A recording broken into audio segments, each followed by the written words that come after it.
If you are just tuning in, this is the Good Things Jackson Show. I'm your host, Brad Kamikaze Franklin, and if you have been listening to us, we've been talking to Jackson Public Schools Superintendent Dr. Errick Greene, and we've been talking about Good Things JPS, and that's the tone that we're going to keep going forward on this show. So, Dr. Greene, the new grading system for the district. It's not a new grading system, but the new grades just came out for the district, and the district has improved. Yes, sir. So talk about that a little bit, and let's talk about the gems within the district. Of course, there's still going to be a lot of people out there that are saying, well, you know, it's not what we think it should be. It's not what those in the surrounding communities think it is, but it has improved nonetheless. So let's talk about the good in this. Let's talk about these improvements, how you feel they came about, and what's next. Yes, sir. Yes, so thankfully, we're really excited to celebrate that the Jackson Public Schools district has moved from a D rating to a C rating according to the state's accountability system. We, for several years, had been rated F. We moved to a D, and then, fortunately, dealing with the pandemic and pausing of the accountability grades being disseminated, because frankly, that year after we earned that D, we were ready to get to our C, but that's fine. Right. You know, we paused for a little bit, Right. Dealt with the pandemic like the rest of the world. But we're excited to get to this place now. We see it as not the end of the road, not at all. We still got lots of work to do, but you don't get to that place of excellence, that place of kind of having arrived, except by going through, you know, the steps. You got to go through the steps. And so we're at a C rating. What that means is that we're no longer considered a low-performing district. Right.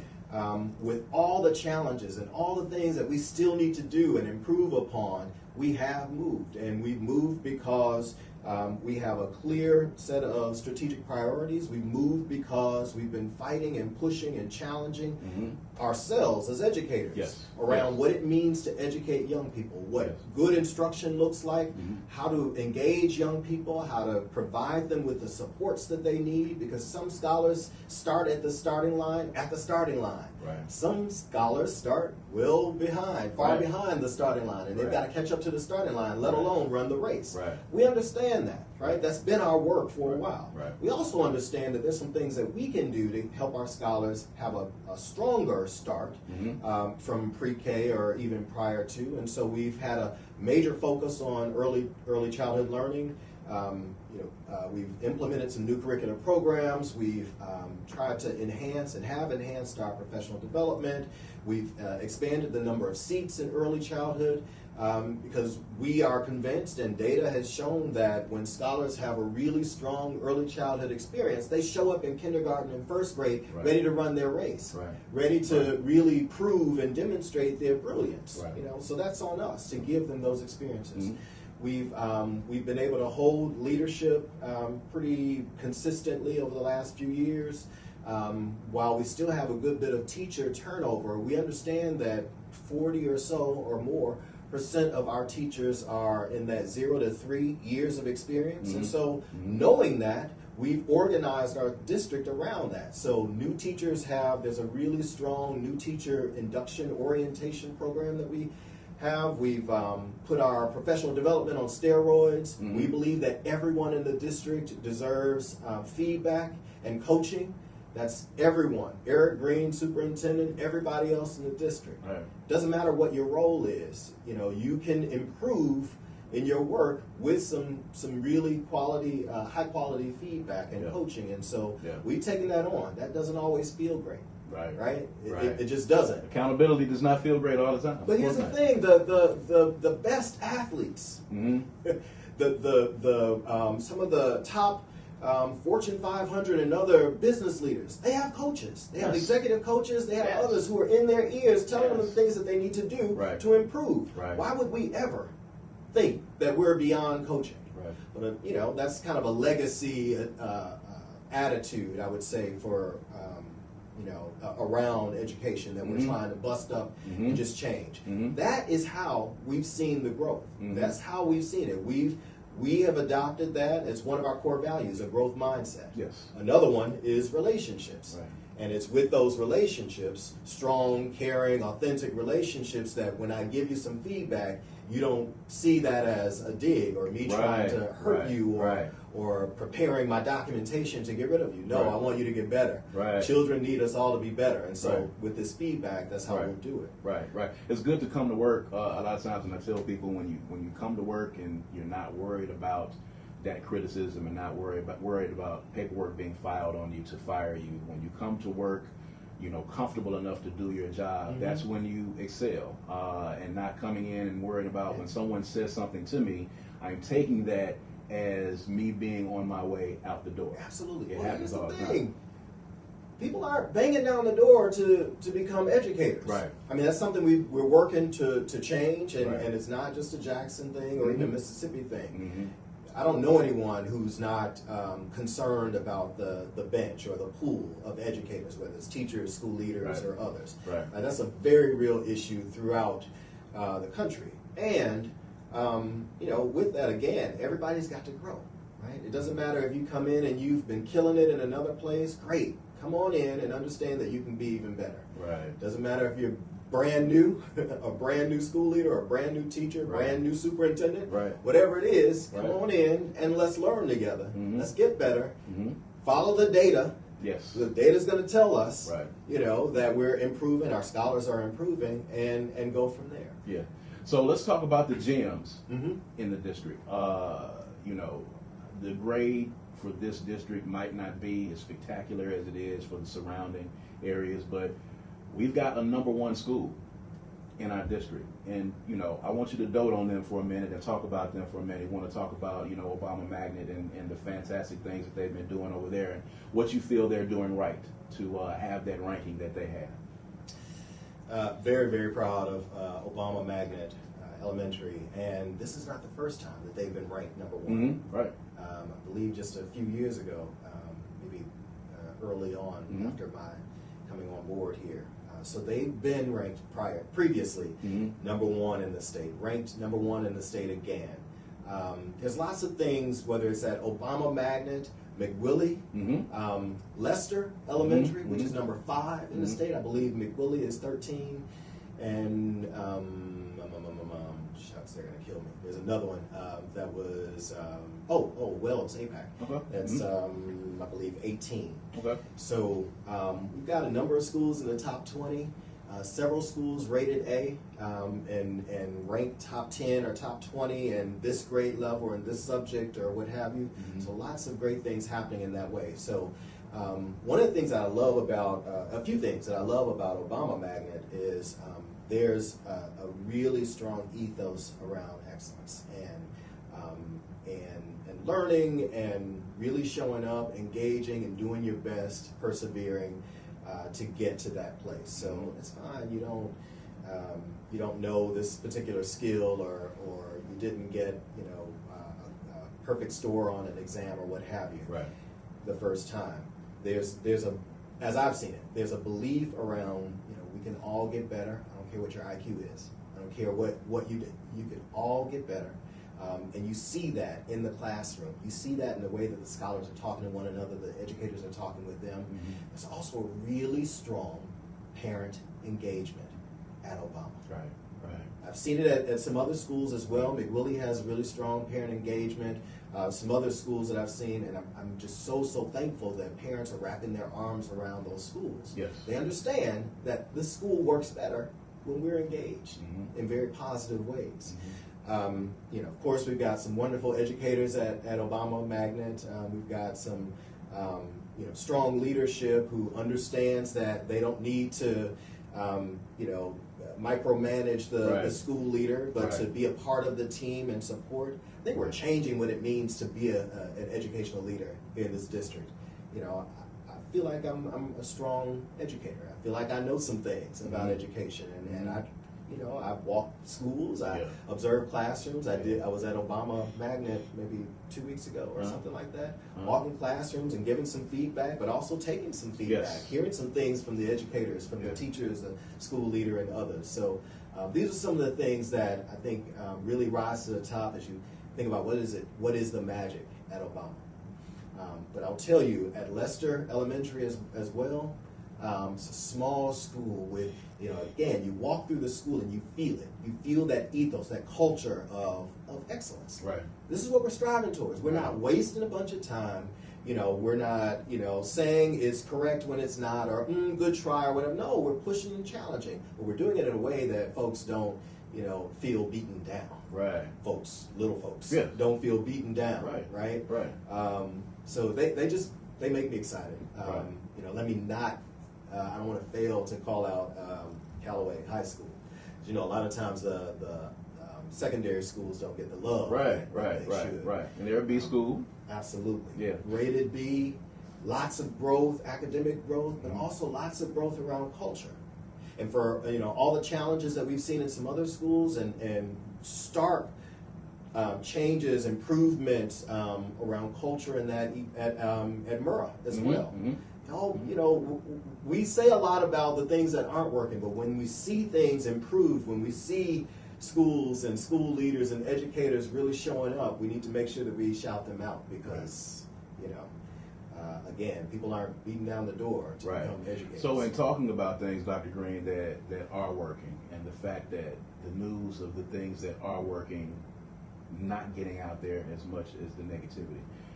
We talked offline particularly about the stories about the new grades for the district that came out. The press got it wrong. Yes, sir.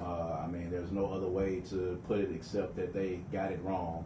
I don't know if they fixed it at any point. I know that there were some people that came on a lot of those posts to correct them. But, of course, there is a narrative that has been painted about this city, about the kids in this city, about the leadership in this city. And then you see the media, which is supposed to be a tool to help the district to get good things out there, and you see them wrongly report this. What are some of the things that y'all are trying to do internally to try to help to change that narrative, to get that good news out there, to make sure that people have the correct news to report? What are y'all doing to change that? A few things. Let me first speak to media, the official media, I guess. When I came on, we started engaging more directly with the media. One, because this has to be a partnership, right? There will be times when we've got some real issues that y'all have to report and speak to, and that, and we can't be running from that. We can't run from those challenges. Right. At the same time, there are times when there's some really wonderful stories that we've got to make it news. I get it. If it bleeds, it leads. Right? Yeah. I get that. I get that that's a part of our culture, our broader culture, such as it is. But we got to actively work to change that. And so we feed regularly. We feed stories to the media about some of the good news, some of the individual scholars, schools, communities, the district in general, some of the partnerships that we have, parents, on and on and on. We feed those stories. We've taken it upon ourselves to utilize our platforms, our social media, whether it's Facebook, or our website, of course, or even our Instagram page that our scholars are helping to manage. Okay. To push those stories out there. And I get it. Again, not everyone's going to pick up on this story about this one scholar or this one classroom or what have you. But it's not going to be because we haven't helped to put that story out there. And so we're actively seeking those stories. We've been mobilizing our team members to help us to feed that. We've got a really strong alumni spotlight that we do. And I've gotten a lot of good feedback on that, and some really cool alumni who are all over the world, really, doing their thing that we call out and acknowledge as JPS alum. We are trying to also balance we spend a lot of time on extracurricular and some of the athletics and that makes sense. Let's celebrate those babies, those scholars, those athletes. There's also, we just completed a speech and debate tournament this yesterday that was hosted at Murrah. And so I just want to, to the extent possible, we want to try to find different ways, different angles to highlight things, experiences that people are having here in this district that maybe you could have in another district, maybe not. Our global citizenship project that we did last year, gonna get it up and running again this year. We sent six of our scholars to Lagos. Wow. Over the summer as a part of a learning experience. And I'm all over this. I'm like, how many more can I send? And not just for a vacation. This is a learning experience. They also went to Baltimore and had an exchange with some students there, and all of them, the Baltimore students also went with them down to Nigeria. These are some of the experiences that we want to keep expanding on, that maybe people know about. We try to put it out there, but you know, obviously the more people who are intent on telling good stories, as much or more than some of the other stories, the more those stories can grow legs and become the prevailing narrative over, you know, what anyone might say. You know, our participation, the support of the district, our participation is paramount. It has to happen. Let's talk about some of those challenges. Let's talk about some of those schools that might not have performed as well as you would like them to. Jackson Public Schools is a majority Black district. We are in a city that is, you know, 84% Black. And the narrative is painted, unfortunately, with the parents in the district. You know, they need to parent better. They're not being parents. You know, they're not participating. They're not raising their kids. They're doing this and they're doing that, and it's always a pile-on of the parents. We know that there are good parents in the district, and we know that there are those who are trying their best to participate as much as possible, but can't because of jobs or other things that they're doing. What is the district doing to try to improve those numbers as it relates to getting parents involved, getting them involved in PTSA, getting them to show up to parent-teacher conference days, getting them to show up to orientation? You know, what is being done, you know, inside of those offices to try to change that? Oh, geez, there's so much. I'll try to quickly run through a few. One is just information. To help parents with more information about schedules and expectations and you know, all that sort of thing. Through the website, through direct texting and messaging that goes to parents, and I'm sure as a JPS parent, you get quite a few. Y'all, please don't block us. You know, that's one of the ways that we help folks to be informed about our district. But I know it's a lot. It is a lot. But hopefully you agree, better to have more of that information than not at all. Anyway, Absolutely. Trying to put information out there. You know, not all of our schools have functioning PTAs, and so I've challenged our school leaders to identify a parent who might just help to, you know, slowly but surely build that up. Somebody in that school community has some time that they could devote to a PTA, and, you know, to just to help to build up that programming and those opportunities for parents to, and not just one way, us shooting information out, but for us to have the two-way dialogue with parents and with community members. So there's that. More and more, we're striving to make the engagements with parents compelling and worth their time. Right? So we have to show up with some real information, with some specific ways that parents can engage with us. A whole lot of talking at parents, you know, that was nice. And we had spaghetti, okay, because everyone says, you know, if you feed parents, that'll help to, and I get it, that's real. So you don't have to go home and make a meal for your children or what have you. That's not enough. And it's somewhat disrespectful, right? Right? You know, if you're going to call parents out, parents, community members, whomever, out to engage with you, we've got to show up professionally. We've got to start on time. We've got to end on time. We've got to have an agenda and some dedicated, focused time to talk about things that matter to parents. And I've seen more attention to that sort of thing. And at the start of this year, I don't know if I can say, if I can boast record attendance and engagement and back to school nights and that sort of thing, but that's definitely the sense that I got, that our people put on some quality programs, parents showed up, appreciated the information, appreciated the opportunities to engage, and a clear roadmap for where we're going this year. With parent-teacher conferences, you know, I have I have mixed feelings about parent-teacher conferences. One, it's so important. It's such a great opportunity, and And folks may or may not understand, but it's hard for us to create and carve out time in our schedule for those days. Right. Where teachers are on contract, children are not in the building, dedicated time for parents to come in and meet with us. Mm-hmm. I get it. It doesn't always line up with your schedule as a parent, as a human, as someone's employee, et cetera, et cetera. It doesn't always line up with schedules.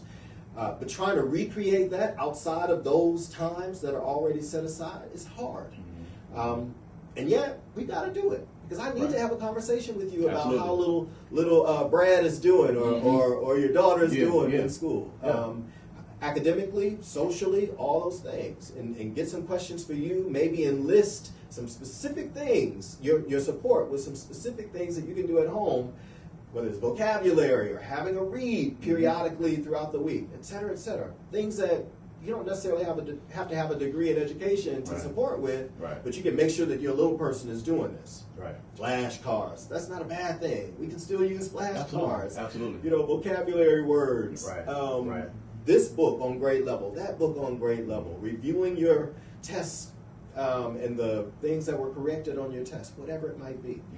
So, I'm sorry, I should also say, we've also launched this year the Watchdogs program. Yeah. A program, actually I think it's relaunched, as I understand it. We had this previously, but a way for us to specifically engage our dads and support them in plugging into schools in ways that are helpful and supportive.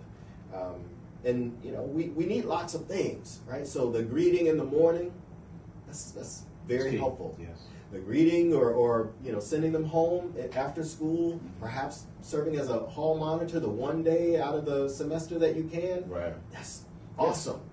It adds to the culture. It adds to the belief and the understanding that somebody outside of these teachers and the folks in this building care about us enough to spend their time here for that hour or a couple of hours. Right. Various ways that people can engage with schools. You can come and read to scholars. You can come and share your reflections on a book that you read. You can come and talk about your career or your work. All sorts of things that people can do in schools. Just get involved. Involved. So let's talk about something that I think has been happening, more frequently that, is not so good. You're seeing a rash of 14, 15-year-olds who are out here committing crimes. You're having JPS students who, are being killed, who have left us way too early. Students from the district that are getting involved in very adult situations. Yes. Is there any discussions or is there anything that is going on? Because I know a lot of parents out there want to hear this for troubled students that you can see that are having some issues at home, or you can see that are going down a path that may take them to prison, or may take them to the graveyard. Unfortunately, it's something that we got to deal with now. It's much more prevalent now. What's being done, or are these discussions taking place on how we can start identifying some troubled students, and what do we do when we identify them? Yes, is our conversations being had, absolutely, and they've been had probably for decades, because unfortunately, this isn't a new thing. While there seems to be an uptick in younger people engaging in making some bad decisions, engaging in unsavory behaviors, it's not a new thing for us. So a few things. One, I want to remind folks that we are a part of the community. Yes. Our core work is educating children.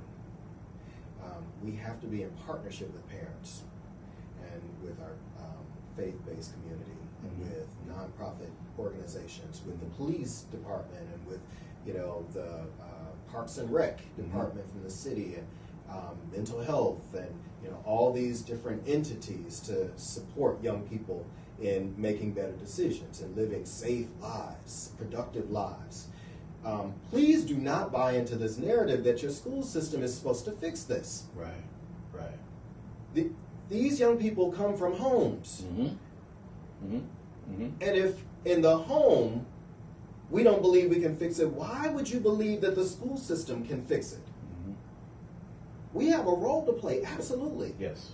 and a better role to play, a stronger role. We have to engage more deeply in that work. But I reject and resent the notion that school systems are supposed to fix this when mama and daddy are seeing this young person cussing them out at the home or leaving, you know, at ungodly hours, coming back ungodly hours, doing whatever. Bedrooms where they've got things in their bedroom, things in their bedrooms that they shouldn't have. But you want to beat up on school system when the young person brings the gun to the, where they get it. I agree. So these are some of the experiences we're having. And, yes.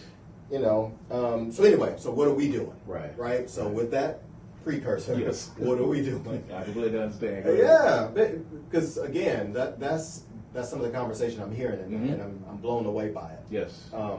So one of the things that we have, along with striving to up the ante with direct instruction, with teaching, is understanding that there's a role that culture plays in our schools, and you've got to help to build that. And one of the ways that you do that is helping every young person to know and experience that there's somebody in that school that cares about them, that you can go to, whether it's Dr. Greene or teacher so-and-so or principal so-and-so, counselor so-and-so, that you can go to them with an issue. Because the reality is, while, you know, it's probably more frequent that someone who's not doing so well in school is making bad decisions outside of school, in school or outside of school. It's not always the case.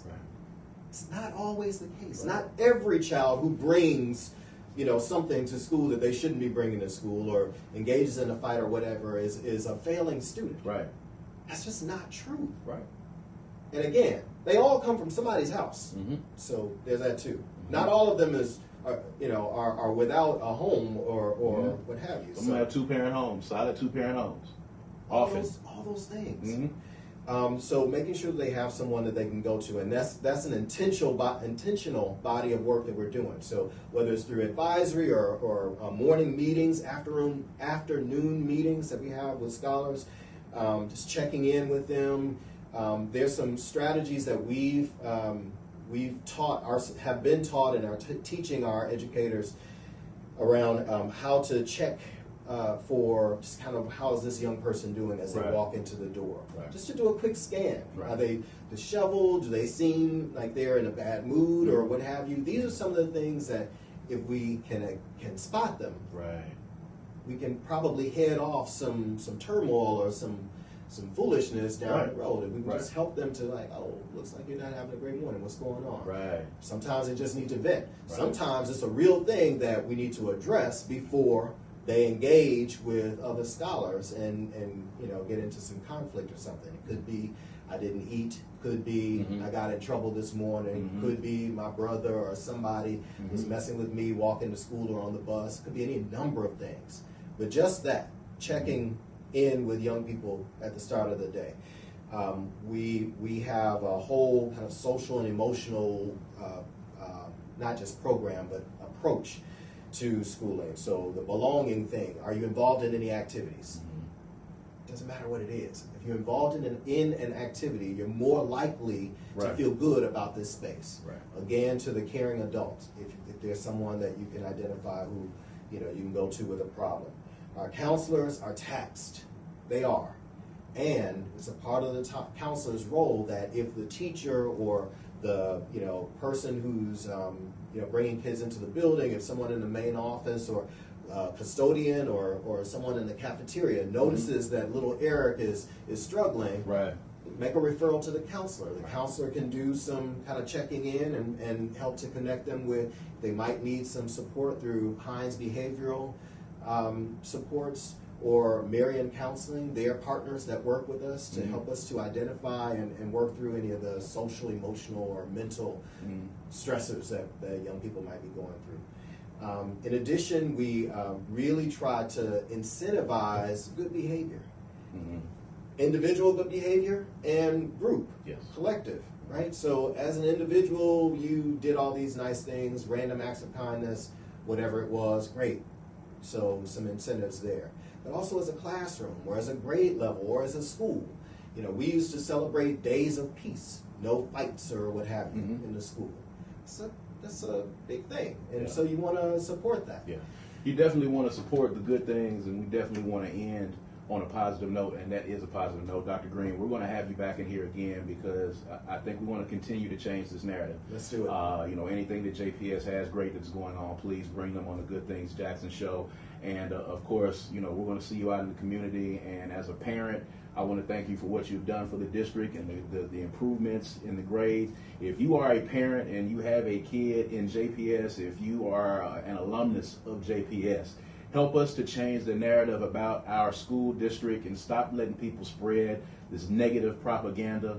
If you've got issues, that's fine, but we have produced some fantastic people out of Jackson Public Schools, right. And y'all need to start combating a lot of this negative stuff that y'all see out there. And I'm just going to get off my soapbox right there and move forward with the rest of the day. But for Hot 97.7 WRBJ, this is the Good Things Jackson show. I'm your host, Brad Kamikaze Franklin. We're going to see you guys next week. You guys make sure you enjoy your Sunday. Peace and power.